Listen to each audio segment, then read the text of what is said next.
말씀 봉독하겠습니다. 오늘의 말씀은 로마서 12장 9절에서 21절 말씀입니다. 사랑에는 거짓이 없나니 악을 미워하고 선에 속하라. 형제를 사랑하여 서로 우애하고 존경하기를 서로 먼저 하며 부지런하여 게으르지 말고 열심을 품고 주를 섬기라. 소망 중에 즐거워하며 환난 중에 참으며 기도에 항상 힘쓰며 성도에 쓸 것을 공급하며 손 대접하기를 힘쓰라. 너희를 박해하는 자를 축복하라. 축복하고 저주하지 말라. 즐거워하는 자들과 함께 즐거워하고 우는 자들과 함께 울라. 서로 마음을 같이하며 높은 데 마음을 두지 말고 도리어 낮은 데 처하며 스스로 지혜 있는 채 하지 말라. 아무에게도 악을 악으로 갚지 말고 모든 사람 앞에서 선한 일을 도모하라. 할 수 있거든 너희로서는 모든 사람과 덤으로 화목하라.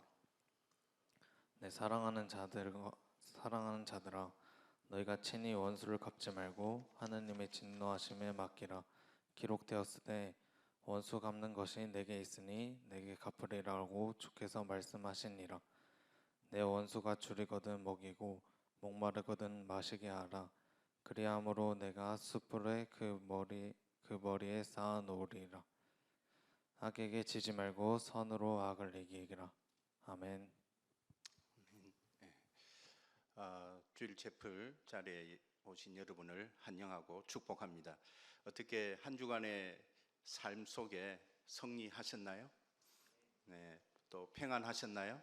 네, 서로 간에 샬롬으로 인사를 했으면 좋겠습니다. 네, 샬롬. 네, 왜 샬롬을 이야기하냐면 최근에 우리 서울 인스타에 두 가지 목사님과 인터뷰한 짧은 그 질문에 대한 답의 내용들이 지금 인스타에 올라가 있잖아요. 혹시 여러분 보신 적 있는지 모르겠지만 그 샬롬의 의미가 뭐냐 이렇게 또 그에 답을 하시는 목사님의 또 그 내용들이 또 모든 학생들에게 새롭게 또 적용되는 거라 봅니다. 벌써 5만 명이 넘는 조회수가 우리 CCC 인스타 치고는 가장 최근에 가장 많은 조회수를 지금 하고 있습니다.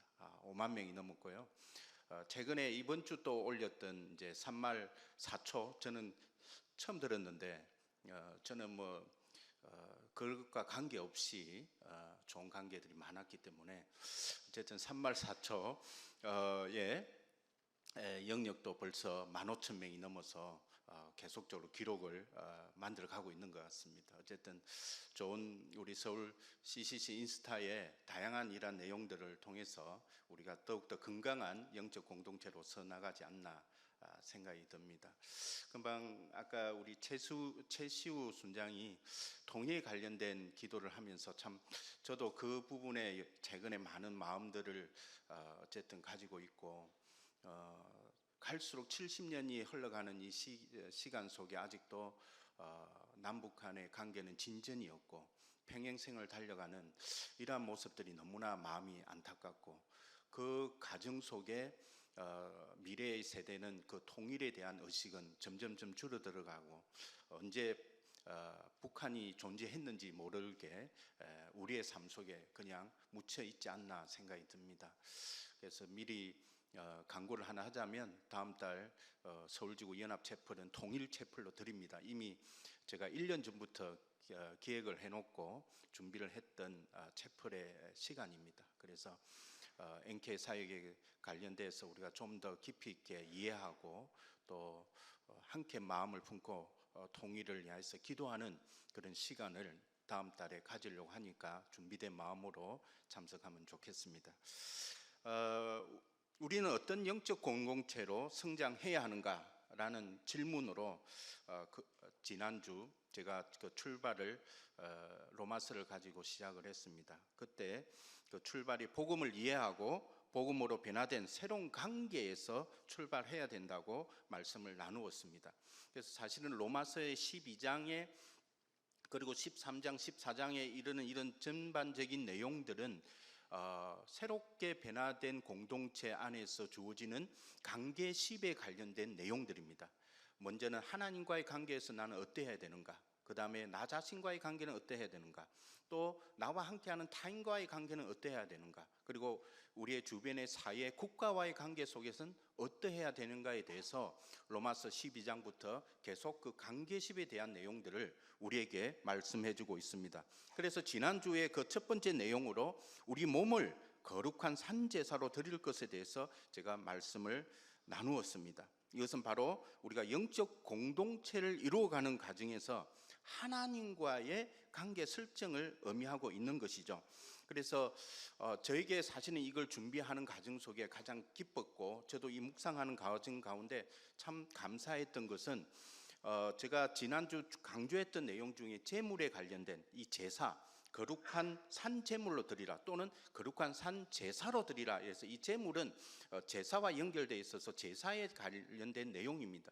그런데 예수 그리스도께서 우리를 위해서 이미 속죄 제물로 드렸기 때문에 우리가 드리는 이 제물은, 우리가 드리는 이 산 제물은 속죄제로 드리는 제사함을 받기 위한 그러한 제물로의 영역이 아니라 이미 대속 제물이 대신 예수님께 감사함으로 그 하나님의 자비하심이 이제 이미 우리의 과거와 현재와 미래의 모든 죄를 속량해 주셨기 때문에 그 담대함으로 이제 우리가 감사함으로 나아가는 하나의 감사제이기도 하고 번제이기도 합니다. 지난주에는 제가 번제에 대해서 이야기를 했고, 사실은 번제이면서 감사제가 바로 우리가 드리는 산제물의 영역인 겁니다. 그래서 번제라 하면 우리 모든 것을 태운다는, 이 제물을 바쳐진 제물을 다 태우는 의미를 이야기를 했잖아요. 그 태운다는 것은 모든 것을 이제 하나님께 바치는 우리의 삶으로 드리는 예배가 되어야 된다. 그래서 이 예배는 단지 오늘 여러분이 참석하는 이런 주일 예배에 국한된 것이 아니라 우리의 모든 삶의 영역이, 그리고 매일의 삶이 주님 앞에 예배로 드리는 모습으로 살아가는 삶으로 살 것을 이야기하는 것이 바로 하나님이 기뻐하시는 산 제물로 드리는 거룩한 예배가 되는 삶의 우리의 모습이다라는 것을 지난주 제가 강조를 했던 것입니다. 정말 그러기 때문에 저에게 지난주 이 메시지를 저도 동일하게 선포하면서 저에게 적용하고 매일매일의 삶이 정말 감격이 되고 감동이 되고 감사가 되었습니다. 왜냐하면 이미 대속 제물로 드려졌던 예수 그리스도의 그 크신 은혜와 하나님의 그 자비하심이 이미 우리 가운데 역사하고 계시기 때문에 이제 나는 그런 삶으로 살아가기만 하면 되기 때문에 얼마나 그것이 저에게 기대가 되는 매일매일의 삶이 되지 않을 수가 없다는 것을 고백하게 된 것입니다. 여러분 어떠하십니까? 지난주 말씀을 통해서 새로운 기대감을 갖게 되었습니까? 말씀이 다 잊어먹었죠? 정말 여러분 매일매일 삶이 이제는 감사함으로 기쁨으로 드려지는 하루하루가 되어야 될 것입니다. 그렇게 살아가는 우리 주일 채플 모든 지체들이 되기를 축복합니다. 오늘은 그 두 번째 내용으로 영적 공동체를 이루는 과정에서 나와 타인과의 관계에 있어서 우리는 어떤 태도로 임해야 하는가입니다. 여러분은 타인과의 관계 속에 결정해야 하는 선택들 앞에 어떻게 대하고 있습니까? 그래서 오늘은 여러분이 생각해야 될 것이 선택과 결정의 영역인데, 이것이 어떤 내용과 연결이 되냐 하면 사실은 제가 지난주 1절부터 8절까지 다 말씀을 나눠야 됐는데 내용이 워낙 커서 1절 가지고 전체를 설명을 했습니다. 그래서 2절의 내용이 사실은 그렇다면 거룩한 산제사로 드리기 위해서는 어떤 모습으로 변화되어야 되는가, 어떤 모습이어야 하는가에 대해서가 바로 이어지는 2절 말씀에서 그것을 설명해 주고 있습니다. 2절 말씀을 보면 너희는 이 세대를 본받지 말고 오직 마음을 새롭게 함으로 변화를 받아 하나님의 선하시고 기뻐하시고 온전한 뜻이 무엇인지 분별하도록 하라 이라고 했습니다. 이 세대라 하는 것은 지금 보여지는 이 세상을 의미하고 있고요, 이 세상을 본받지 말라고 합니다. 세상이 가는 길을 우리가 따라갈 필요는 없다는 것이죠. 세상의 영역들을 본받을 필요는 없고 오직 마음을 새롭게 한다. 이 새롭게 한다는 것은 바로 이미 변화된 우리의 모습, 예수 그리스도의 그 은혜와 하나님의 자비하심으로 새롭게 된 우리의 새로운 존재, 새 생명의 이 존재가 변화를 받아서, 이 변화를 받는다는 것은 우리 스스로 변화가 될 수 없고 하나님에 의해서 변화된 존재이기 때문에 그 변화를 받은 자는 하나님이 선하시고 기뻐하시고 온전하신 뜻이 무엇인지 분별을 하도록 말씀하고 있습니다. 여기에 나오는 이 뜻, 온전하신 뜻, 이것이 무슨 말이냐 하면 바로 하나님의 선택과 결정에 관련된 내용입니다. 우리가 이제는 나의 선택, 나의 결정, 나의 뜻으로 어떤 모든 영역을 판단하는 것이 아니라 매 순간마다 이제 변화를 받은 새 생명이기 때문에 최선으로 하나님의 뜻을 우리가 분별할 수 있는, 하나님의 선택, 하나님의 결정을 우리가 취할 수 있는 그러한 선택의 영역 속에 가야 된다. 그런데 그것을 취하는 그 순간은 어떤 대상이 있어야 되잖아요. 바로 타인과의 관계, 또 나 자신과의 관계 속에서 이루어가는 모습이다라는 것을 보게 되는 것입니다. 그래서 이어지는 이제 3절부터 8절까지는 사실은 이 영적 공동체 안에서의 우리의 지체된 한몸 공동체이기 때문에 지체로 이루어진 모든 형제들에게 주어진 은사들이 있어요. 그거는 각자의 역할입니다. 그래서 우리가 주일 채플 안에서도 각자의 역할 속에서 하나가 되어서 이 공동체가 움직여 가지 않습니까? 그래서 여러 모양으로 우리가 섬기는 다양한 은사들이 우리 모두에게는 주어져 있고 그 은사들이 이 공동체 안에서 잘 엮어지고 성장할 수 있도록 설명하고 있는 것이 사실은 3절부터 8절의 내용입니다. 그런 은사들에 대한 영역들은 제가 차후에 시간이 되면 한 번 더 나누도록 하겠고요. 그런 은사들이 이제는 관계 속에서 그러면 어떻게 설정되어야 되느냐? 그렇게 은사로 뭉친 우리가 각자의 일을 하다 보면 불편함이 생기고 충돌이 생기고 또 서로의 차이를 발견하게 되고 서로의 다름도 알게 되고 그러면서 교회에 분란이 일어나기도 하고 교회의 경쟁도 일어나게 되고 여러 가지 교회에 문제가 일어나는 것을 보게 됩니다. 거의 이제 사도 바울이 보냈던 고린도전서의 이 교회들, 특히 고린도 교회가 많은 문제들이 있었잖아요. 바울에게 그런 편지를 계속 전달해서 바울이 길게 설명하고 결국 결론으로 내리는 것이 뭡니까? 공동체 안에서 이 모든 분쟁, 문제들을 해결하는 유일한 길은 뭐냐? 사랑이라고 결론을 내리고 있지 않습니까? 그러니까 교회 공동체 안에서 우리가 가장 기준으로 삼아야 되고 해결점으로 삼는 것은 바로 사랑이라는 내용입니다. 그것은 오늘도 동일하게 로마서에서도 그 이야기를 하고 있습니다. 그래서 우리는 성경은 우리에게 이러한 부분에 있어서 선으로 악을 이기라라는 말씀으로 우리에게 새로운 도전을 하고 있습니다. 오늘 이 말씀의 참된 의미를 우리가 함께 이해하고 우리의 관계 속에서 우리가 온전하게 적용하는 시간이 되기를 주님의 이름으로 축원합니다. 9절 말씀을 우리가 한번 보도록 하겠습니다. 사랑에는 거짓이 없나니 악을 미워하고 선에 속하라. 자, 이걸 이제 메시지 성경에 보면 중심으로 사랑하십시오. 사랑하는 척하지 마십시오. 악은 필사적으로 피하십시오. 선은 필사적으로 붙으십시오. 더 비장한 표현으로 유진 피스처는 이것을 해석을 했는데요. 여기서 우리가 보면 참된 사랑, 그러면 참된 사랑의 거짓이 없는 이 참된 사랑이 뭐냐? 이 참된 사랑에 대한 세 가지 명령을 우리에게 말하고 있습니다. 그 첫 번째는 거짓이 없는 사랑을 하라는 것입니다. 그래서 이 거짓이 없는 사랑은 어떤 사랑이냐? 진실된 사랑을 이야기하고 있습니다. 영어에도 그게 신스라 해가지고 진실되라고 이야기합니다. 투명합니다. 진실됩니다. 거짓이 없다는 것은 속과 겉이 똑같은 거죠. 그것이 다 보이는 거죠. 숨김이 없는 거죠. 사람과 사람의 관계 속에서 우리가 숨김이 있는 관계는 신뢰할 수 없는 관계가 되는 거잖아요. 우리 공동체 안에서 여러분의 관계십은 어떠합니까? 다른 사람에게 보여지는 나의 모습 또는 내 자신만 알고 있는 모습이 다릅니까? 여러분 다르다면 심각한 겁니다.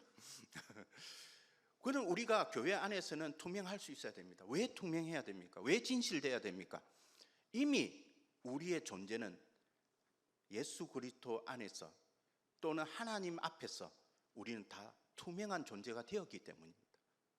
그 하나님께서 우리의 그런 역사를, 한마디로 말하면 흑암의 역사를 좀 더 거창하게 말하면 우리의 과거의 흑암의 역사를 하나님께서 말끔하게 지우시고 깨끗하게 새롭게 태어나게 해서 이 자리에 앉게 한 분이 예수 그리스도시 않습니까?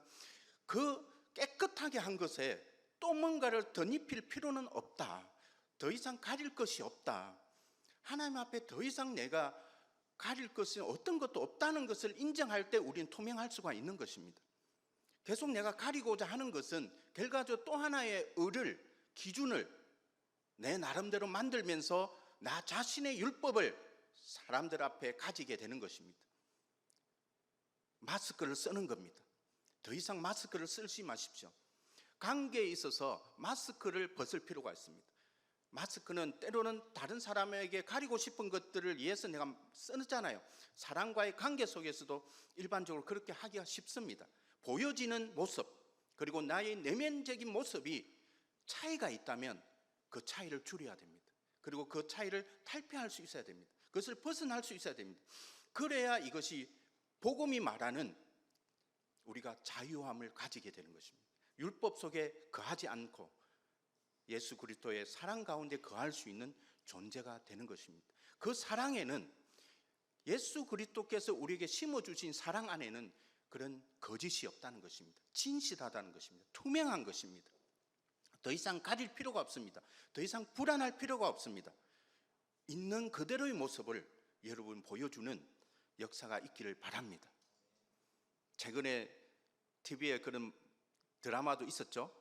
그 마스크 글에 보여지는 많은 그 흑암의 내용들이 있잖아요. 어둠의 내용들이 있잖아요. 그러면서 사람을 죽이기도 하고 살인이 일어나기도 하고 얼마나 힘든 삶을 살아갑니까?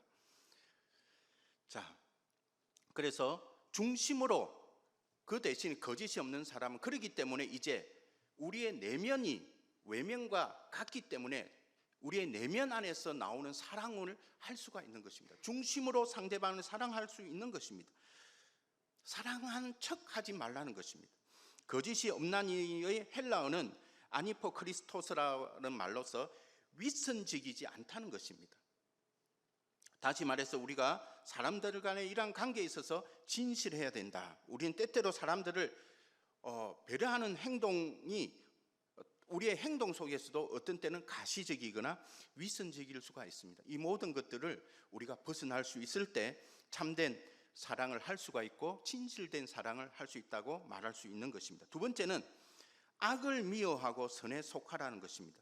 거짓이 없는 사랑을 한다는 것, 이 참 사랑은 악과 선에 대한 우리의 관점이 명확해야 됩니다. 이것 정말 중요합니다. 악과 선에 대한 우리의 관점이 명확해야 됩니다. 미워해야 하라는 말은, 여기서 미워하라 이 말은 단순하게 한글로 표기한 게 미워하다 이렇게 이야기 나오잖아요. 근데 이것은 그 원어적 의미를 더 깊이 있게 들어가면 지극히 미워하다는 것입니다. 더 강조된 미워함입니다. 지극히 미워하다. 그 말을 좀 더 표현하면 완전히 소름 끼치도록 싫어해야 된다. 그 어감 알죠? 완전히 미워한다. 그런데 미워하는 정도가 완전히 소름 끼치도록 나는 이것을 싫어할 수 있어야 됩니다. 악에 대해서는. 어떻습니까? 아직도 악을 붙들고 있습니까? 아직도 과거를 붙들고 있습니까? 아직도 나를 즐겁게 하는 것을 붙들고 있습니까? 그 악이라는 것이 일반적으로 보여지는 그런 악은 아닙니다. 나를 기쁘게 하고 나를 즐겁게 하고 나를 만족시켜주는 하나님 중심이 아닌 나 중심 속에서 아직도 나의 의를 채우거나 아직도 나의 욕구를 채우는 모든 것들은 사실은 악에 속하는 것입니다. 이 정도면 되겠지, 이 정도면 돼 라고 하는 것들은 다 나 자신이 뭐합니까? 기준을 세우는 것입니다. 기준을 세우는 순간 또다시 율법이 들어오는 것입니다. 나는 그 율법 속에 다시 속하는 사람이 되는 것입니다. 그런 어리석음을 행해서는 안 될 것입니다. 그리고 선에 속하라고 이야기하고 있습니다. 악에 대해서는 완전히 소름 끼치도록 그것을 떨쳐낼 것을 대해서 이야기하고 있고, 선에 대해서는 속하라고 이야기하고 있습니다. 이 속한다라는 이 말에 이 클링이라고 이야기하잖아요. 그러니까 꼭 붙들어 떨어지지 않게 하라. 내가 이건 난 생명이다. 나 이거 떨어지면 죽는다라고 생각할 정도로 붙들고 있어야 됩니다. 이 선에 거하는 것들을 붙들고 있어야 됩니다. 이 선이라는 것은 결국 예수 그리스도 안에 거하는 삶, 우리가 이야기하는 성령 충만한 영혼의 호흡에 성령의 사람의 단계에 우리가 계속 붙들린 바 있어야 되는 그 모습을 이야기하는 것입니다. 악에 대한 우리의 태도는 필사적으로 피할 것과 선에 대한 우리의 태도는 필사적으로 붙들 것을 명령하고 있습니다. 이것이 순간순간 우리가 이제는 하나님의 뜻대로 분별하는 이 세대 가운데 이 세대를 본받지 않고 하나님의 뜻을 분별하는 그 선택이요 결정의 영역입니다. 형제 여러분, 우리를 유혹하는 것들이 너무나 많습니다. 이 시대에 우리를 위협하고 있는 영적 어둠들이 아직도 우리의 시선과 우리의 관점을 하나님의 선에 두지 않고 악에 계속적으로 두게 하면서 우리를 유혹하고 있습니다. 그러면서 우리를 계속적으로 실패하고 있고 실패자로 만들고 있습니다. 우리는 이미 승리한 하나님의 자녀인 것입니다. 그럼에도 불구하고 우리를 실패자로 계속적으로 둔갑시키는 이 전략에 말려들수는 안 됩니다. 여러분, 어제까지 여러분 자신의 연약함을 허용했다면 오늘부터는 강하게 막아서기 바랍니다. 결단하시기 바랍니다. 지금부터 시작이 이미 승리한 삶입니다. 언제든 시작할 때 예수 그리스도는 여러분을 안아주시고 승리한 자로 바꿔주실 것입니다. 믿으십시오. 그리스도의 은혜를 믿으십시오. 하나님의 인도하심을 기대하십시오.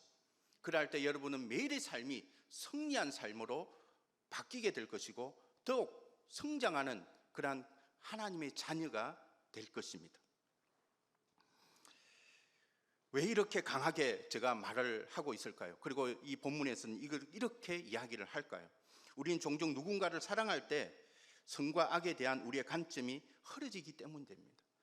그러니까 누군가를 사랑하는 부분에 있어서의 대상이 사람일 수도 있고요, 또는 나의 욕구 또는 나의 일반적인 대상일 수가 있습니다. 그런 것들을 바라볼 때 내가 용인하는 정도가 선과 악의 관점 자체가 흐려지면서 나의 만족도에 따라서 그것을 판단하는 그런 모습이 있기 때문에 그 부분에 있어서 우리가 철저할 수 있어야 된다는 것을 이야기하고 있습니다.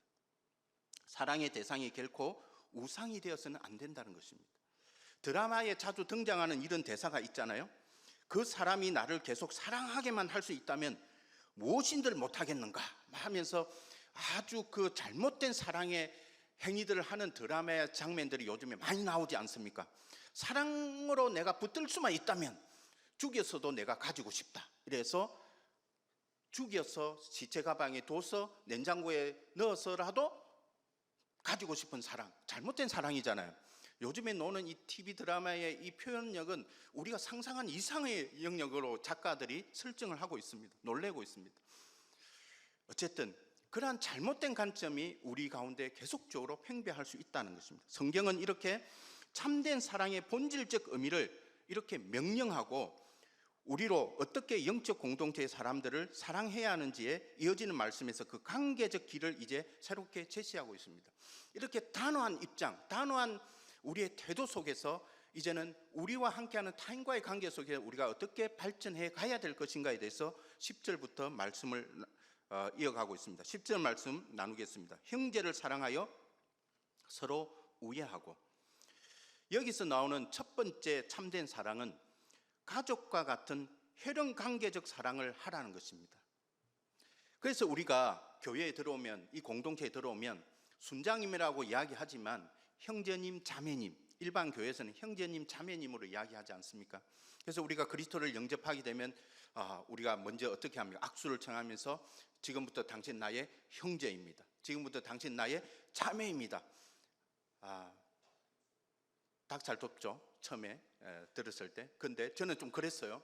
바로 영접하니까 당신 나의 형제입니다 하는데 언제부터 형제인데? 라고 반문하기도 했는데 어쨌든 우리는 가족입니다. 진정한 가족입니다. 육신의 혈통으로 나지는 않았지만 하나님의 뜻대로 난 하나님의 자녀들입니다. 그러기에 우리는 서로가 형제 자매이기 때문에 여기서 말하고 있는 형제를 사랑하여 서로 우애할 때 여기에 나오는 이 단어가 devoted 해가지고 뭡니까? 헌신하는 것을 이야기합니다. 사랑하는 것이 헌신을 이야기하고 있습니다. 형제 자매를 사랑하는, 형제 우애를 다하라는 것은 서로 간에 뭐 하라는 겁니까? 헌신하라는 것입니다. 우리의 관계는 헌신의 대상입니다. 서로 모두가 헌신의 대상으로 존재하고 있는 것입니다. 섬김의 대상입니다. 그렇기 때문에 우리가 매주 돌아가면서 봉사지구로 섬기고 있지 않습니까? 다 섬김의 대상의 역할들을 우리는 각자가 맡아서 하고 있는 것이 바로 진정한 한몸 공동체의 모습입니다. 두 번째 10절에 보니까 존경하기를 서로 먼저 하며, 여기에 두 번째 참된 사랑은 상대방을 존경하라는 것입니다. 존중뿐만 아니라 존경으로 나가라는 것입니다. 왜 그러냐? 빌립보서 2장 3절에 보면 오직 겸손한 마음으로 각각 자기보다 남을 낮게 여기라고 말하고 있는데, 이 존경한다는 것은 다른 사람이나 사물을 귀하고 가치 있게 대우한다는 의미입니다. 왜 그렇습니까? 왜 우리가 상대방을 이렇게 가치 있고 귀하게 여길 수 있는 것입니까? 이것의 바탕에는 모든 사람이 하나님의 형상대로 창조되었다는 이런 신학적 뿌리에서 기인하고 있는 것입니다. 우리 모두 하나님의 형상대로 지음받은 존재들입니다. 예수님의 보혈의 피로 또한 새롭게 새 생명을 입은 가치 있는 존재들입니다. 또한 예수님의 용서와 긍휼을 힘입은 그러한 존재들입니다. 따라서 이 말은 16절에 이어지는 말씀에 보면 서로 마음을 같이 하며 높은 데 마음을 두지 말고 도리어 낮은 데 처하며 스스로 지혜 있는 채 하지 말라로 연결되고 있습니다. 하나님의 사랑에는 차별이 없습니다. 하나님의 사랑에는 지고하가 없습니다. 모두가 교회 안에서는 평등하고 열등한 존재는 없습니다. 아무리 내가 어떤 모습으로 있다 하더라도 예수 그리스도 앞에서는 당신의 목숨을 바치면서까지 나를 얻게 한 사랑을 얻은 자입니다. 이것만큼 더 큰 가치가 어디 있겠습니까? 여러분의 배경이 가치가 아닙니다. 예수 그리스도가 나를 위해서 죽으셨다는 그것이 나의 가치가 되는 것입니다. 이 가치는 여기 앉아있는 모든 우리 형제 자매들 한 사람 한 사람에게 동일한 적용점입니다. 그렇기 때문에 지금은 우리는 동일한 자격과 그러한 가치를 부여받은 존재들이기에 서로를 존경할 수 있는 것입니다. 가치 있는 존재들이기 때문에 우리는 그 가치를 대우할 수 있는 서로 간의 관계가 되어야 되는 것입니다. 앞으로 무시하지 마십시오. 누가 무시받았다고 생각하시는 분 앞으로 나를 무시하지 마라고 이야기하고 서로를 존경하기를 힘쓰길 바랍니다. 세 번째 11절부터 12절 말씀 보도록 하겠습니다. 부지런하여 게으르지 말고 열심을 품고 주를 섬기라. 소망 중에 즐거워하며 환난 중에 참으며 기도에 항상 힘쓰며. 자, 이거는 여러 가지 내용들이 이제 열거되어 있는데 이걸 한마디로 말하면 참된 사랑은 인내하라는 것입니다. 이 모든 행위들을 해야 되잖아요.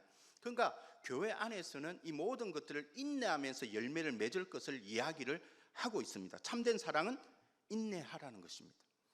부지런하고 열심을 품고 즐거워하며 참으며 기도에 힘쓰라는 것은 한마디로 서로 간의 인내적 관계를 의미하고 있습니다. 14절에 너희를 박해하는 자를 축복하라, 축복하고 저주하지 말라는 말은 인내의 또 다른 측면을 제시하고 있습니다. 하나님의 사랑으로 용서받은 우리는 서로 간에 용서하는 관계가 되어야 합니다. 여기서 근거하고 있는 말씀은 이러한 관계의 적극성을 의미하고 그 일에 힘쓸 것을 당부하고 있습니다. 그렇기 때문에 우리가 이미 용서하는 그런 관계 속에서 우리는 더 서로 간에 헌신하고 서로를 존경하고 그렇기 때문에 더 이 일 앞에 적극적으로 임하는 자세가 부지런한 의미로 다가오는 것입니다.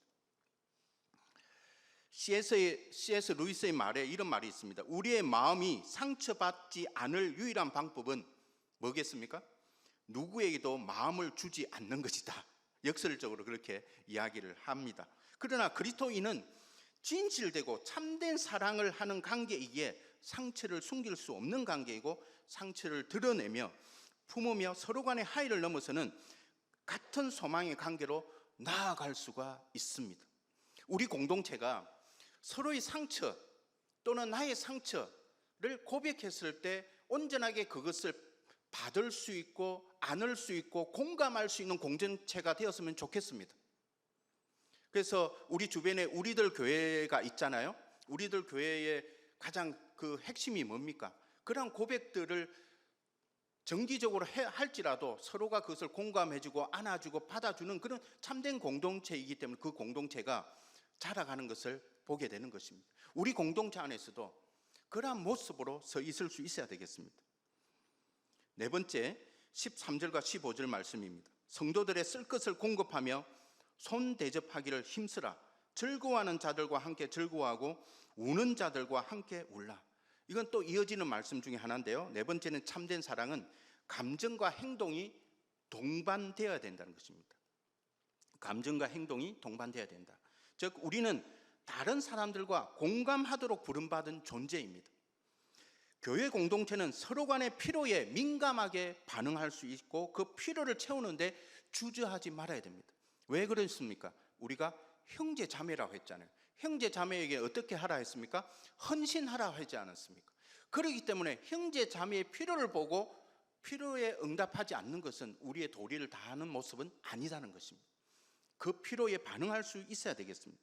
또한 다른 사람의 기쁨과 슬픔을 우리 자신의 기쁨과 슬픔에 연결함으로써 공감적 관계로 성장해야 됩니다.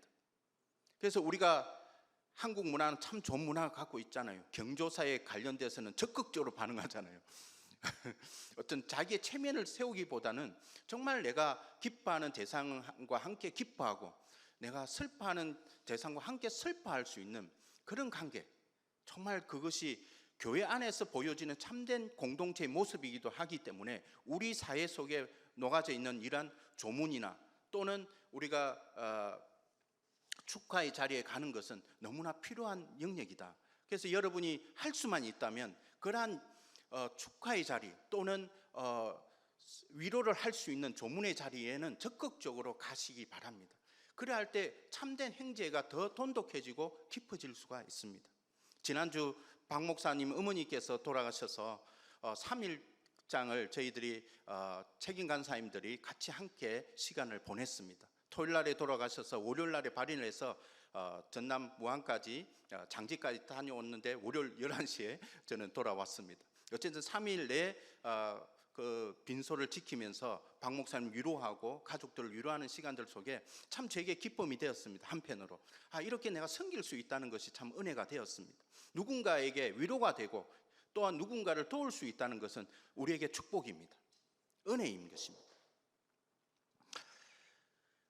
그래서 참된 사랑은 서로에게 헌신적 관계이고 존경하는 관계이고 인내하는 관계이며 공감적 관계인 것을 성경은 우리에게 말하고 있는 것입니다. 그리고 이어지는 17절부터 21절은 원수를 어떻게 사랑해야 하는지에 대한 문제를 다루고 있습니다. 자, 이 문제를 다루는 근거의 기본 원리는 17절과 21절에 각각 언급함으로써 모든 관계적 원리의 답을 우리에게 제시해주고 있습니다. 사실은 여기서 말하는 원수, 그 당시에는 그런 원수들이 있었겠죠. 우리에게는 원수가 누굽니까? 여기서 말하는 것은 당신의 주적이 누구냐 이렇게 이야기하는 것은 아닙니다. 이 원수는 어쩌면 우리의 원수는 누구일까요? 세상 사람들입니까? 결코 아니잖아요.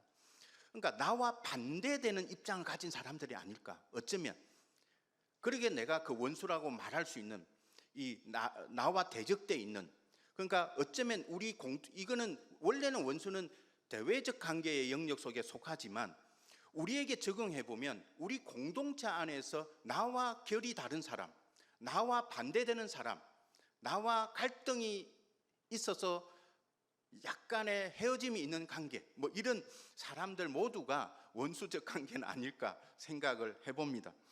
그래서 17절에 보면 아무에게도 악으로 갚지 말고 모든 사람 앞에서 선한 일을 도모하라고 이야기하고 있습니다. 21절에도 악에게 지지 말고 선으로 악을 이기라고 이제 그 결론적인 것을 이야기하고 있습니다. 그래서 여기서 이기라라는 말은 제압하다, 뭔가를 제압하다는 이 의미로 군사적인 용어입니다. 하나님의 은혜를 입은 모든 그리스도인들은 악으로 갚는 것은 영적 전쟁에서 실패를 의미하는 것입니다. 우리가 악을 이기는 유일한 길은 뭡니까? 그 사람을 용서하고 사랑하는 것입니다. 여러분이 잘 아는 돌킨의 소설 반지의 제왕에서 이 원리를 잘 묘사하고 있습니다. 어디에 그 묘사가 있을까요? 한번 유추해 보세요. 악의 왕인 누가 있습니까? 사울론을 이렇게 파멸시키기 위해서 사울론에 뭐가 있습니까? 반지가 있었죠.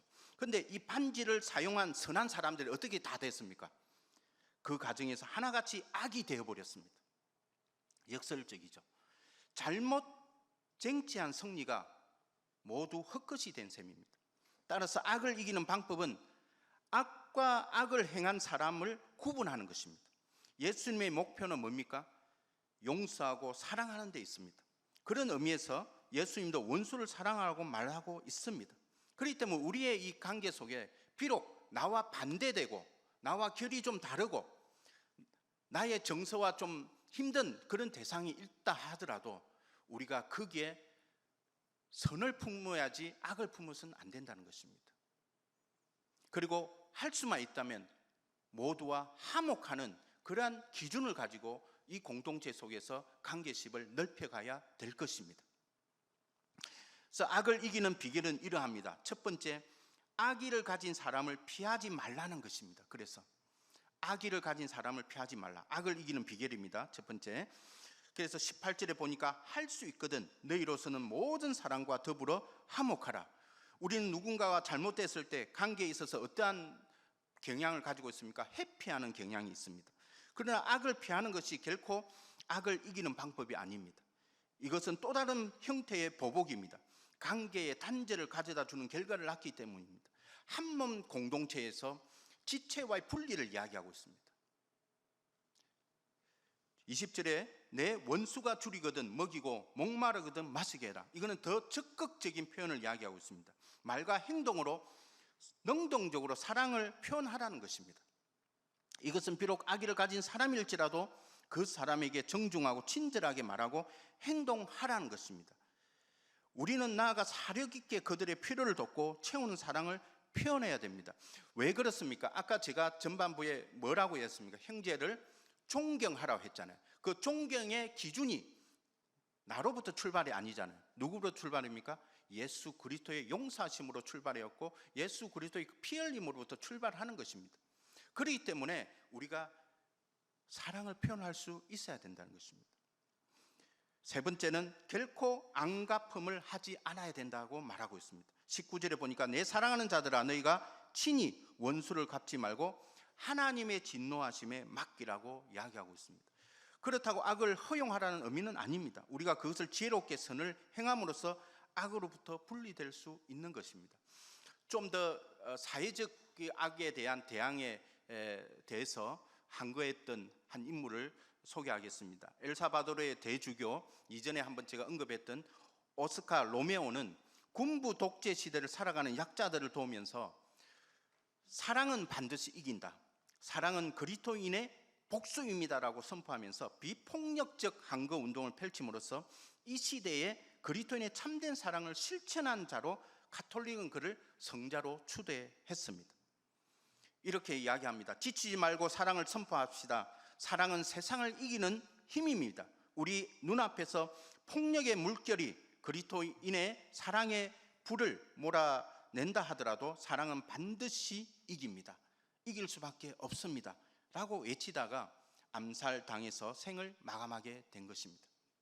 말씀을 정리하겠습니다. 바울은 로마서 12장의 전체 말씀을 통해서 복음의 능력이 우리를 통해 증명될 수 있도록 권고하고 있습니다.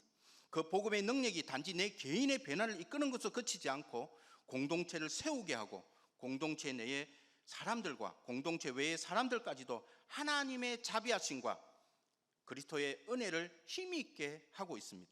그리고 변화받은 우리가 이러한 관계적 거룩성을 갖게 함으로써 우리로 그 거룩한 영적 예배를 드리는 자로 서게 하고 있는 것입니다. 다시 한번 더 1절 말씀을 읽고 마무리하겠습니다. 그러므로 형제들아 내가 하나님의 모든 자비하심으로 너희를 권하노니 너희 몸을 하나님이 기뻐하시는 거룩한 산 제물로 드리라. 이는 너희가 드릴 영적 예배니라. 함께 기도하겠습니다. 하나님 아버지 감사합니다. 오늘 참으로 변화된 우리의 모습이 교회 안에서 어떠한 관계로 나가야 될지에 대해서 보게 하시니 감사합니다.